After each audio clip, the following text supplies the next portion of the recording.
Hello साथियों, सभी लोगों को जोहार जोहार दृष्टि चैनल में स्वागत है। मैं सतीश कुमार आज आप लोगों के बीच ट्यूटोरियल करंट अफेयर्स वार्षिकी 2025 का प्रैक्टिस सेट लेकर के आया हूं और आज हम आप लोगों के बीच इसके प्रैक्टिस सेट का डिस्कशन करेंगे और प्रत्येक दिन प्रत्येक सेट मैं आप लोगों के बीच लाऊंगा। तो चलिए आप लोग बने रहिएगा वीडियो पर। चलिए शुरुआत करते हैं हम लोग और इस वीडियो को लाइक शेयर और सब्सक्राइब कीजिएगा इस चैनल को। तो चलिए हम लोग शुरुआत करते हैं। प्रथम क्वेश्चन है, किस मंत्रालय के अधीन नक्शा कार्यक्रम के दूसरे चरण की शुरुआत की गई है। सवाल पूछा जा रहा है कि किस मंत्रालय या ऐसे कौन सा मंत्रालय के अधीन जो है सो नक्शा कार्यक्रम के जो है दूसरे चरण की शुरुआत की गई है। करंट से क्वेश्चन है तो इसका उत्तर होगा ग्रामीण विकास मंत्रालय। ठीक है, बहुत ही महत्वपूर्ण है, विशेष ध्यान दीजिएगा आप लोग। ग्रामीण विकास मंत्रालय के द्वारा जो है सो नक्शा कार्यक्रम के दूसरे चरण की शुरुआत की जा रही है। ठीक है, अगला सवाल है, भारत सरकार ने किस अभियान के तहत जन औषधि केंद्र में युवाओं के लिए अनुभवात्मक लर्निंग कार्यक्रम शुरू किया है। तो युवाओं के लिए अनुभवात्मक लर्निंग कार्यक्रम शुरू किया या भारत सरकार के किस अभियान के तहत। तो इसका उत्तर होगा सेवा से सीखें। ठीक है, सेवा से सीखें के अभियान के तहत जो है सो औषधि केंद्रों में युवाओं के लिए अनुभवात्मक लर्निंग का कार्यक्रम शुरू किया गया है। ठीक है, अगला सवाल है, किस राज्य में प्रस्तावित 1000 मेगावाट की सौर ऊर्जा परियोजना का स्थानीय आदिवासी समुदायों के विरोध के बाद एशियाई विकास बैंक ने 434.25 मिलियन डॉलर का ऋण वापस ले लिया है। तो एशियाई विकास बैंक जो है सो 434.25 मिलियन डॉलर का ऋण वापस ले लिया है।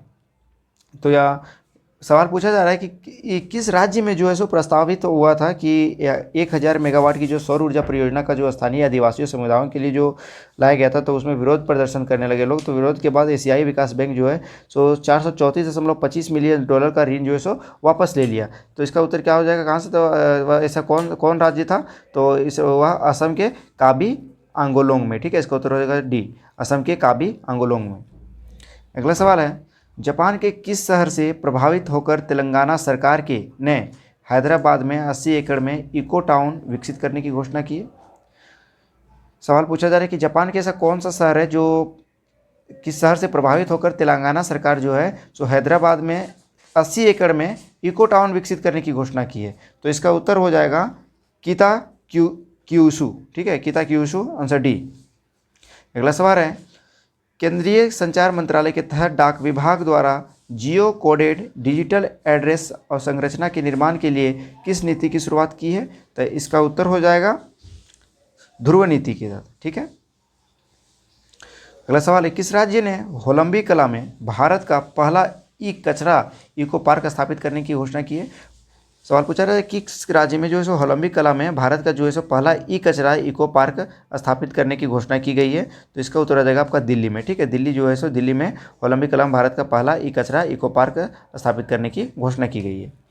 अगला सवाल है, अंग्रेजी, हिंदी, उर्दू, डोगरी, भोटी और पुर्गी भाषा में किस भाषा को लद्दाख की आधिकारिक भाषा के रूप में मान्यता नहीं मिली है। तो इसमें से कौन से भाषा को जो है सो अंग्रेजी, हिंदी, उर्दू, डोगरी, भोटी और पुर्गी भाषा में से इसमें से कौन सी ऐसी भाषा है जिसको लद्दाख की आधिकारिक भाषा के रूप में मान्यता नहीं मिली है। तो इसका उत्तर हो जाएगा डोगरी। ठीक है, बहुत ही महत्वपूर्ण सवाल है। अगला सवाल है, भारतीय चुनाव आयोग नवंबर में प्रस्तावित बिहार विधानसभा चुनाव के दौरान किस नए मोबाइल एप्लीकेशन का प्रयोग करेगा। जो बिहार में जो चुनाव होने वाला है तो वही पूछा जा रहा है कि नवंबर में जो प्रस्तावित चुनाव होगा बिहार में, तो विधानसभा चुनाव के दौरान वह किस नए मोबाइल एप्लीकेशन का प्रयोग करेगा। तो इसका उत्तर हो जाएगा आपका ईसी नेट। ठीक है, ECINET, answer D, EC net. अगला सवाल है, राष्ट्रपति द्रौपदी मुर्मू ने संविधान के किस अनुच्छेद के तहत केंद्र शासित प्रदेश लद्दाख आरक्षण विनियमन 2025 जारी किया है। तो इसका उत्तर हो जाएगा अनुच्छेद 240। आगे सवाल की ओर बढ़ते हैं हम लोग। अगला सवाल है, नीति आयोग की MSME प्रतिस्पर्धात्मकता रणनीति के बारे में विचार करें। ठीक है, तो अगला इसमें दिया है कूट में कि भारत में MSME का GDP में योगदान 30% से अधिक हो गया है। दूसरा है कि रिपोर्ट में क्लस्टर आधारित दृष्टिकोण और डिजिटल मार्केटिंग को प्रोत्साहन की सिफारिश की गई है। तीसरा है, भारत में MSME के लिए फंडिंग आवश्यकताओं की 90% पूर्ति हो रही है। तो इसका उत्तर क्या होगा? इसका उत्तर होगा केवल 1 और 2 सिर्फ, ठीक है, 1 और 2। क्या बताया जा रहा है कि भारत में एमएसएमई का जीडीपी में योगदान 30% से अधिक हो गया है, बिल्कुल से बता रहा है। और रिपोर्ट में क्लस्टर आधारित दृष्टिकोण और डिजिटल मार्केटिंग को प्रोत्साहन की सिफारिश की गई है, ठीक है। अगला सवाल है, किस राज्य सरकार ने राज्य के सीमावर्ती और संवेदनशील क्षेत्रों में रहने वाले मूल निवासियों और स्वदेशी नागरिकों को आत्म सुरक्षा के लिए हथियार का लाइसेंस देने की घोषणा की है? बहुत ही महत्वपूर्ण है कि किस राज्य सरकार जो है, जो राज्य के सीमावर्ती और संवेदनशील क्षेत्रों में, जो सीमावर्ती क्षेत्र या तो संवेदनशील क्षेत्र में जो रहने वाले जो मूल निवासी है, उन लोगों को, स्वदेशी नागरिकों को जो सो अपने सुरक्षा के लिए, आत्म सुरक्षा के लिए उनको हथियार का लाइसेंस देने की घोषणा की गई है, ठीक है। तो ऐसा यह कौन सा ऐसा राज्य है? तो इसका उत्तर हो जाएगा आपका असम, ठीक है। असम में हथियार का लाइसेंस देने की घोषणा की गई है अपने सुरक्षा के लिए। अगला सवाल है, मुख्यमंत्री नीतीश कुमार ने जल जीवन हरियाली अभियान के तहत किस जगह विक्रम सौर ऊर्जा परियोजना का उद्घाटन किया है? तो विक्रम सौर ऊर्जा परियोजना का उद्घाटन किस जगह किया नीतीश कुमार? बिहार में। तो इसका उत्तर हो जाएगा पटना में, ठीक है। बहुत ही महत्वपूर्ण सवाल है। अगला सवाल है, वेब शिखर सम्मेलन 2025 के बारे में निम्नलिखित कथनों पर विचार करें। वेब शिखर सम्मेलन 2025, तो वेब शिखर सम्मेलन 2025 के बारे में अगर देखा जाए तो बता रहा है कूट में कि यह भारत की जीडीपी में रचनात्मक अर्थव्यवस्था की भूमिका को दर्शाता है। दूसरा बता रहा है कि भारत ने रचनात्मक तकनीकी संस्थान की स्थापना की। और तीसरा, इसका आयोजन दिल्ली में हुआ। तो इसका उत्तर कूट के माध्यम से देना हम लोग को। तो इसका उत्तर हो जाएगा आपका ए, ठीक है, केवल 1 और 2। यह भारत की जीडीपी में रचनात्मक अर्थव्यवस्था की भूमिका को दर्शाता है, बिल्कुल सही है। और भारत ने रचनात्मक तकनीकी संस्थान की स्थापना की है, ठीक है। तो 1 और 2 सही है। अगला सवाल है, किस राज्य के शिक्षा विभाग ने सरकारी स्कूलों में शिक्षण उपकरणों को उन्नत करने तथा शिक्षा की गुणवत्ता में सुधार के लिए गैर सरकारी संगठनों के साथ समझौता किया है? तो इसका उत्तर हो जाएगा तेलंगाना राज्य, ठीक है। अगला सवाल है, किस व्यक्ति ने भारत के G20 शेरपा के पद से इस्तीफा दे दिया है? तो यह कौन से ऐसे व्यक्ति जो भारत के G20 शेरपा के पद से इस्तीफा दे दिए हैं? तो इसका उत्तर होगा अमिताभ कांत, ठीक है। बहुत ही महत्वपूर्ण सवाल है। अगला सवाल है, आगे की ओर बढ़ते हैं हम लोग। किस जगह एयर इंडिया का विमान बोइंग 787 से 8 यानी कि विमान बोइंग 787 से 8 ड्रीम लाइनर दुर्घटनाग्रस्त हो गया, जिसमें 241 लोगों की मौत हो गई है? तो यह अहमदाबाद में, ठीक है। बहुत ही महत्वपूर्ण करंट का क्वेश्चन है हाल ही में कि अहमदाबाद में जो प्लेन क्रैश हुआ था उसी में लगभग 241 लोगों की मौत हो गई थी। अगला सवाल है, गूगल ने एशिया प्रशांत क्षेत्र का पहला सुरक्षा इंजीनियरिंग केंद्र कहाँ स्थापित किया है? तो इसका उत्तर हो जाएगा हैदराबाद में, ठीक है। अगला सवाल है, हाल ही में भारत के किस राज्य की राजधानी पहली बार भारतीय रेलवे नेटवर्क से जुड़ गई है? सवाल पूछा जा रहा है कि हाल ही में भारत के किस राज्य की राजधानी है जो पहली बार जो भारतीय रेलवे नेटवर्क से जुड़ गई है? तो यह मिजोरम, ठीक है। बहुत इंपॉर्टेंट है, अभी भी करंट में चर्चा में आप लोग का कि मिजोरम जो है सो भारत की ऐसी एक पहली जो यहाँ राज्य है, ये मिजोरम राज्य है, यहाँ पहली बार यहाँ भारतीय रेलवे नेटवर्क से जुड़ गई है, ठीक है।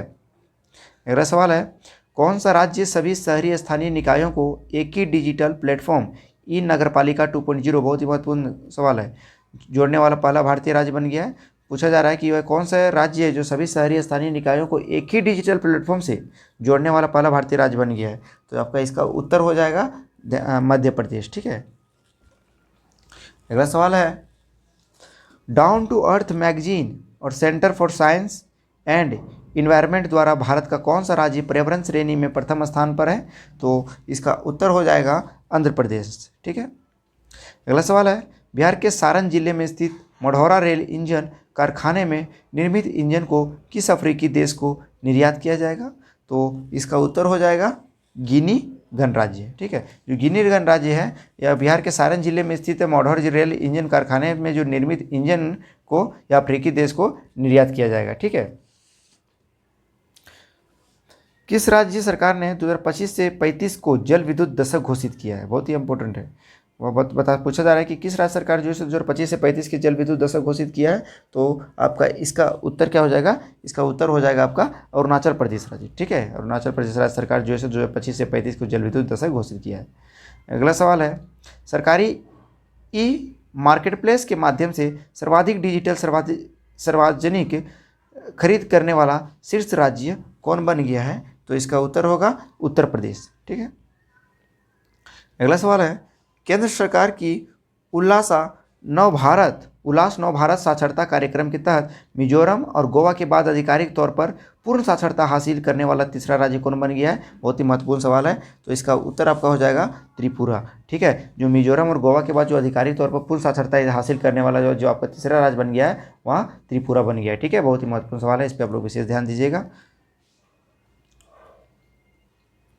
अगला सवाल है, मुख्यमंत्री नीतीश कुमार ने किस नदी पर बने 4.57 किलोमीटर लंबे 6 लेने वाले पुल का उद्घाटन किया है? बहुत ही महत्वपूर्ण सवाल है। तो यहाँ नीतीश कुमार जी जो है सो किस नदी पर वह बने 4.57 किलोमीटर लंबे 6 लेने वाले पुल का उद्घाटन किया है? तो आपका इसका उत्तर हो जाएगा गंगा नदी। ठीक है, गंगा नदी पर जो है सो नीतीश कुमार जी ने वहाँ 6 लेन वाले पुल का उद्घाटन किया है। आगे की ओर बढ़ते हैं। अगला सवाल है, केंद्रीय शिक्षा मंत्रालय द्वारा जारी परफॉर्मेंस ग्रेडिंग इंडेक्स रिपोर्ट 2023 से 24 में कौन सा राज्य सबसे निचले स्थान पर है? तो इसका उत्तर हो जाएगा मेघालय। ठीक है, अगला सवाल है, ऑपरेशन स्पाइडर वेव का संबंध किससे है? तो ऑपरेशन जो स्पाइडर वेव है इसका संबंध आपका ड्रोन हमला से है। ठीक है, यह कहाँ चलाया गया था? तो रूस यूक्रेन के युद्ध के दौरान यह ऑपरेशन चलाया गया था स्पाइडर वेव। बहुत ही महत्वपूर्ण सवाल है। अगला सवाल है, संयुक्त राष्ट्र महासभा ने वर्ष 2026 से 27 के कार्यकाल के लिए बहरीन, अंगोला, कोलंबिया, लाइबेरिया और लातविया में से किस देश को यूएनएससी के 5 नए गैर अस्थायी सदस्य के रूप में नहीं चुना है? तो किसे नहीं चुना है? तो इसका उत्तर हो जाएगा आपका अंगोला। ठीक है, अगला सवाल है, हाल ही में जारी एक रिपोर्ट के अनुसार दुनिया के शीर्ष 10 स्टार्टअप शहरों की सूची में प्रथम स्थान किस शहर को प्राप्त हुआ है? जो आपका जारी जो रिपोर्ट हुआ है दुनिया में जो शीर्ष 10 स्टार्टअप शहरों की सूची में अगर देखा जाए तो प्रथम स्थान किस शहर का प्राप्त हुआ है? तो इसका उत्तर हो जाएगा आपका सैन फ्रांसिस्को। ठीक है, अगला सवाल है, अमेरिकी राष्ट्रपति डोनाल्ड ट्रंप ने राष्ट्रीय सुरक्षा का हवाला देते हुए कितने देशों के नागरिकों की अमेरिका में प्रवेश पर पूर्ण प्रतिबंध लगा दिया है? बहुत ही महत्वपूर्ण सवाल है। तो इसका उत्तर हो जाएगा आपका जो प्रतिबंध लगाए हो 12। ठीक है, 12 होगा इसका उत्तर। जो कितने देशों के नागरिकों? तो 12 देशों के नागरिकों की अमेरिका में प्रवेश पर पूर्ण प्रतिबंध लगा दिया है। अगला सवाल है, किस देश में HIV रोगियों में 500% वृद्धि के बाद राष्ट्रीय सार्वजनिक स्वास्थ्य आपातकाल की सिफारिश की गई है? तो इसका उत्तर होगा फिलीपींस। ठीक है, फिलीपींस में। अगला सवाल है, भारत ने मालदीव के साथ पर्यटन संबंधों को पुनर्जीवित करने के लिए किसे मालदीव के लिए वैश्विक पर्यटन राजदूत नामित किया है? तो मालदीव के लिए वैश्विक पर्यटन राजदूत पर्यटन राजदूत जो नामित किए हैं वह किनको किए हैं? तो कैटरीना कैफ को। ठीक है, बहुत ही महत्वपूर्ण सवाल है। अगला सवाल है, ईरान के परमाणु तथा सैन्य ठिकानों पर इजरायली हमले की प्रतिक्रिया के रूप में ईरान ने किस ऑपरेशन को चलाया है? तो ईरान ने किस ऑपरेशन को चलाया है? बहुत ही महत्वपूर्ण सवाल है। तो इसका उत्तर होगा ऑपरेशन टू प्रोमिस 3। ठीक है, बहुत ही महत्वपूर्ण सवाल है। ईरान के परमाणु तथा सैन्य ठिकानों पर जो है इजरायली हमले की प्रतिक्रिया के रूप में जो ईरान जो ऑपरेशन चलाया था वो ऑपरेशन टू प्रोमिस 3। अगला सवाल है, किस देश में 2000 वर्ष पहले बौद्ध धर्म के आगमन के उपलक्ष्य में पवित्र पोषण पोया उत्सव मनाया गया है? तो इसका उत्तर हो जाएगा आपका श्रीलंका। ठीक है, अगला सवाल है, QS वर्ल्ड यूनिवर्सिटी रैंकिंग 2026 में किस भारतीय संस्थान को शीर्ष स्थान प्राप्त हुआ है? तो यह किस भारतीय संस्थान को शीर्ष स्थान प्राप्त हुआ है? तो इसका उत्तर होगा IIT दिल्ली। ठीक, आगे की ओर बढ़ते हैं। अगला सवाल है कि ग्लोबल लिवेबिलिटी इंडेक्स 2025 के अनुसार दुनिया का सर्वाधिक रहने योग्य जो है शहर जो है सो किसे घोषित किया गया है? तो इसका उत्तर होगा कोपेनहेगन। ठीक है, अगला सवाल है, जलवायु परिवर्तन प्रदर्शन सूचकांक 2025 में भारत को कौन सा स्थान प्राप्त हुआ है? तो जलवायु परिवर्तन प्रदर्शन सूचकांक में बहुत ही महत्वपूर्ण सवाल है। तो भारत का जो सूचकांक में जो भारत का जो स्थान प्राप्त है वह कौन सा है? तो 10वां। ठीक है, बहुत ही महत्वपूर्ण है। अगला, किस देश के वैज्ञानिकों ने नई मौन रडार प्रणाली विकसित की है? तो नई मौन रडार प्रणाली जो विकसित की है किस देश के वैज्ञानिकों ने की है? तो इसका उत्तर हो जाएगा आपका चीन। ठीक है, चीन के वैज्ञानिकों ने। उत्तर प्रदेश में इसरो का पहला प्रक्षेपण कहाँ किया गया है? तो इसरो का जो पहला प्रक्षेपण उत्तर प्रदेश में जो किया गया है वह स्थान है आपका कुशीनगर। ठीक है, अंतर्राष्ट्रीय परमाणु ऊर्जा एजेंसी द्वारा कहाँ अंतर्राष्ट्रीय परमाणु आपातकालीन अभ्यास कॉन्वेक्स 3 2025 आयोजित किया गया? बहुत ही महत्वपूर्ण सवाल है। तो यह कॉन्वेक्स 2025 आयोजित कहाँ किया गया है? तो इसका उत्तर होगा आपका रोमानिया में। ठीक है, अगला सवाल है, राज्य विधेयकों पर राज्यपालों की शक्तियां पर सुप्रीम कोर्ट के फैसले से संबंधित निम्नलिखित कथनों पर विचार करें। आपका कूट में दिया गया है। पहला है कि राज्यपाल के पास अनुच्छेद 200 के तहत पूर्ण वीटो या पॉकेट वीटो का अभाव है और वे विधेयकों को अनिश्चित काल तक निलंबित कर सकते हैं। दूसरा बता रहा है कि यदि कोई विधेयक बिना किसी बदलाव के पुनः प्रस्तुत किया जाता है तो राज्यपाल को स्वीकृति प्रदान करना आवश्यक है और अविस्कृति केवल तभी स्वीकार्य है जब उसमें भौतिक परिवर्तन किया गया हो। तो ऑप्शन के माध्यम से हम लोग को सत्य कथन को चयन करना है। तो इसका उत्तर जो होगा सो आपका केवल 2 होगा। ठीक है, पहला गलत है और जो दूसरा है सो सही है। बता रहा है कि यदि कोई विधेयक अगर जो बिना किसी बदलाव के अगर पुनः प्रस्तावित किया जाता है तो वह राज्यपाल की स्वीकृति प्रदान करना बहुत ही आवश्यक है। ठीक है, अन्यथा स्वीकृति केवल तभी स्वीकार्य है जब उसमें भौतिक परिवर्तन किया गया हो। ठीक है, अगला सवाल है, पटना पायरेट्स के किस कबड्डी खिलाड़ी ने प्रोफेसर कबड्डी लीग से संन्यास लेने की घोषणा की है? तो इसका उत्तर हो जाएगा आपका प्रदीप नरवाल। ठीक है, जो प्रदीप नरवाल जी से कबड्डी लीग से संन्यास लेने की घोषणा की है। अगला सवाल है, भारत के किस शतरंज ग्रैंडमास्टर ने नॉर्वे में शतरंज टूर्नामेंट 2025 में विश्व के नंबर 1 खिलाड़ी मैग्नेस कार्लसन को हराया? तो बहुत ही महत्वपूर्ण सवाल है। तो यह कौन है? तो इसका उत्तर हो जाएगा आपका डी गुकेश। ठीक है, हाल ही में चर्चा में थे। अगला सवाल है, 13वें आईसीसी महिला वनडे विश्व कप 2025 का आयोजन भारत और कौन सा देश मिलकर संयुक्त रूप से करेंगे? तो इसका उत्तर हो जाएगा आपका श्रीलंका। ठीक है, 13वें आईसीसी महिला वनडे विश्व कप में 2025 का आयोजन भारत और श्रीलंका देश जो है सो मिलकर संयुक्त रूप से करेंगे। अगला सवाल है, ओलंपिक खेलों से संबंधित निम्नलिखित कथनों में से गलत कथन को कौन सा है? तो गलत कथन छांटने बोल रहा है। तो 2028 में ओलंपिक खेलों की मेजबानी लॉस एंजलिस द्वारा अब तक के ओलंपिक इतिहास में तीसरी बार इस शहर द्वारा आयोजन होगा, पहला। दूसरा बोल रहा है कि अब 128 साल बाद क्रिकेट को वर्ष 2028 के ओलंपिक खेलों में शामिल किया गया है। अगला सवाल है, तो ये सब गलत है। ठीक, 2028 ओलंपिक में baseball, softball, flag football, lacrosse और स्क्वैश को भी जगह मिली है, तो गलत है। इसका उत्तर होगा डी। ठीक है, बता रहा है कि मतलब गलत कथन को बोल रहा छाटने के लिए, तो इसका उत्तर होगा डी, सब सही है। ठीक है, ये गलत है। ओलंपिक खेलों में क्रिकेट जो आखिरी बार जो है सो वर्ष 1900 में पेरिस में ग्रेट ब्रिटेन और भारत के बीच खेला गया था। अगला सवाल है, वक्फ संशोधन अधिनियम 2025 के प्रमुख प्रावधानों पर विचार करें। तो इस पर विचार करना है। तो बताया जा रहा है पहला कि कोई भी व्यक्ति किसी संपत्ति को वक्फ तभी घोषित करेगा जब वह संपत्ति का वैध मालिक हो। ठीक, तो गलत बता रहा है। सरकारी संपत्ति को वक्फ केवल विशेष परिस्थितियों में घोषित किया जा सकता है, बिल्कुल सही है। विवाद की स्थिति में राज्य सरकार द्वारा नियुक्त अधिकारी जांच करेगा? नहीं, बिल्कुल बिल्कुल बिल्कुल सही है। सवाल पूछा जा रहा है कि कौन सा? बताया जा रहा है कि कोई भी व्यक्ति अगर संपत्ति को वक्फ तभी घोषित करेगा जब वह संपत्ति का वैध मालिक हो। ठीक है, बिल्कुल सही है। सरकारी संपत्ति को वक्फ केवल विशेष परिस्थितियों में घोषित किया जा सकता है, गलत है। और विवाद की स्थिति में राज्य सरकार द्वारा जो नियुक्त अधिकारी जाँच करेगा वह बिल्कुल सही है। और केंद्रीय वक्फ परिषद में मुस्लिम सदस्यों में से 2 महिला सदस्य होना अनिवार्य, बिल्कुल सही है। तो इसका उत्तर बोल रहा है कि उपयोग में कौन सा कथन गलत है? तो बिल्कुल सिर्फ जो 2 है सो गलत है, बाकी सब जो है सो सही है। ठीक है, तो इसका उत्तर क्या हो जाएगा? ए। अगला सवाल है, हिंदी भाषा के लिए कविता संग्रह फिर उगना, बहुत ही महत्वपूर्ण सवाल है।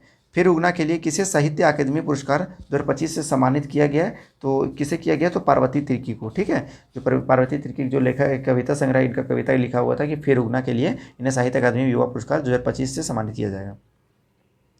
अगला सवाल है, केंद्रीय मंत्री किरण रिजिजू ने नई दिल्ली में वक्फ संपत्तियों के प्रबंधन से जुड़े किस पोर्टल को लॉन्च किया है? तो जो केंद्रीय मंत्री जो किरण रिजिजू जी हैं ने नई दिल्ली में वक्फ संपत्तियों के प्रबंधन से जुड़ने के लिए उनके पोर्टल को लॉन्च किया है। तो वह पोर्टल कौन सा है? तो इसका उत्तर हो जाएगा उम्मीद सेंट्रल पोर्टल। ठीक है, अगला सवाल है, किस आईआईटी संस्थान ने उच्च शिक्षा में समावेशन को बढ़ाने के लिए एससी और एसटी उम्मीदवारों के लिए पहला विशेष पीएचडी प्रवेश अभियान शुरू किया है? तो इसका उत्तर हो जाएगा आईआईटी दिल्ली। ठीक है, जो आईआईटी दिल्ली जो है सो एससी एसटी उम्मीदवारों के लिए पहला विशेष पीएचडी प्रवेश अभियान शुरू किया है। अंतर्राष्ट्रीय अगला सवाल है और लास्ट सवाल है कि अंतर्राष्ट्रीय धार्मिक स्वतंत्रता शिखर सम्मेलन 2025 का आयोजन कहाँ किया गया? बहुत ही महत्वपूर्ण सवाल है। तो अंतर्राष्ट्रीय जो धार्मिक स्वतंत्रता शिखर सम्मेलन 2025 इसका आयोजन आपका नैरोबी में किया गया है। ठीक है, बहुत ही महत्वपूर्ण सवाल है। तो इस तरह आज हम लोग यूडिटेरिया का प्रथम प्रैक्टिस सेट को आज हम लोग क्लियर कर लिए हैं, डिस्कस कर लिए हैं। तो चलिए आप लोग इस वीडियो को अपने साथियों के साथ शेयर कीजिएगा ताकि डिस्कस हो जाए, आसान पड़े। तो चलिए हम लोग आप वीडियो को समाप्त करते हैं। बहुत बहुत धन्यवाद।